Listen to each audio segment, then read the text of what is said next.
Hi and welcome back. I just wanted to share with you this week because we've got quite a lot of movement starting to happen now in our wildflower meadow.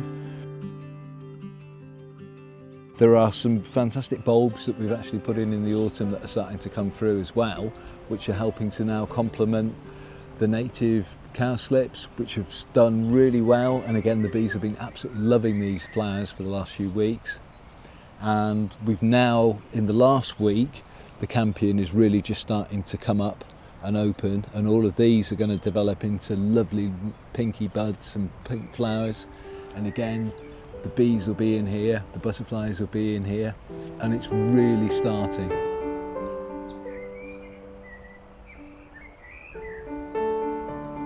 We're coming into mid-April now, so it is still a really good time for either creating a small area of meadow in your garden, and then you will still get some flowers for this year. A lot of these are perennial flowers that will come back every year. Not everything will flower in the first year, but you can also get hardy annual wildflowers that you can sow now that will come into flower in about 8 weeks' time, ready for midsummer.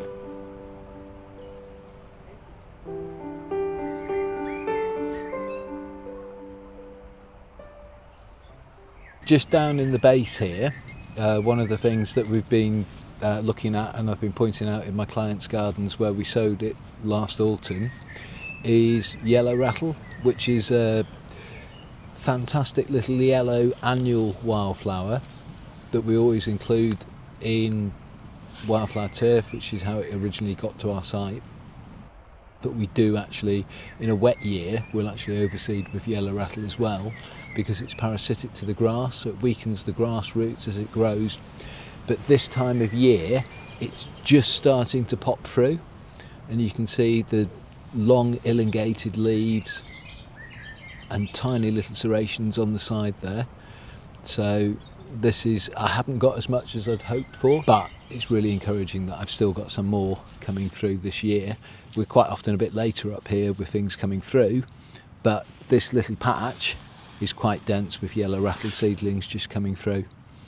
So, and that's brilliant, because what that does is, as it grows, as I say, it takes the energy away from the grass and weakens the grass, which allows more wildflowers to grow in the area.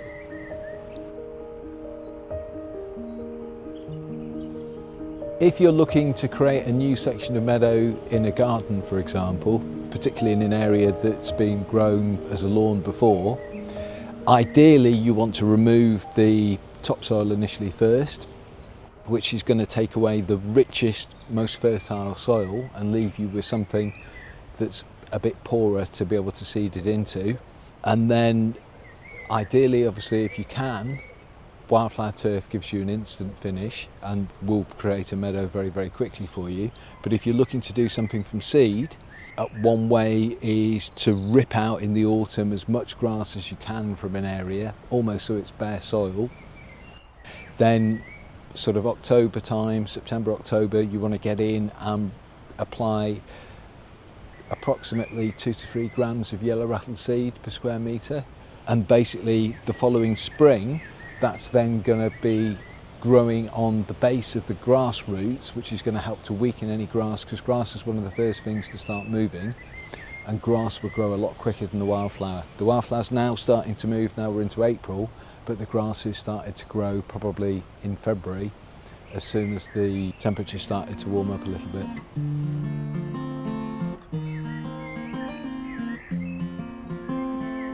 Historically, you'd call yellow rattle the meadow maker. Because it weakens off the grass, it then allows a lot more space. We quite often get asked why you've still got grass coming through if you've sown yellow rattle.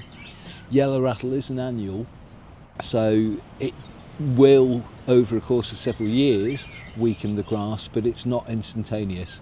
So it needs a good long period of frost over the winter, or colder nights over the winter, to get it to germinate in the spring, which is why we try and get it down, if we can, September, October time for sowing, so it's got enough days of cold or nights of cold to be able to germinate. And as it grows then from spring to the summer, when we get to the end of July, August, it will throw up some fantastic yellow flowers, which again are really good for pollinating insects.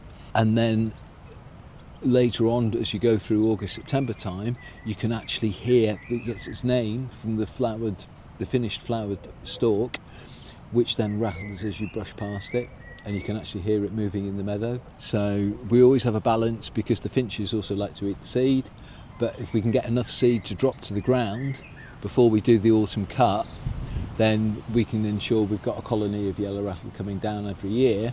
And this patch particularly has been really good for weakening off the grass, and again allowing different wildflower species into the space.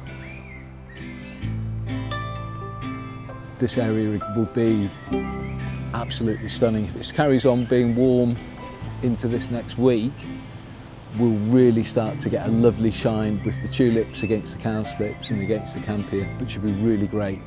On a day where it's not blowing a hoolie, we do actually have quite a lot of bees and butterflies starting to visit the site now, which is fantastic.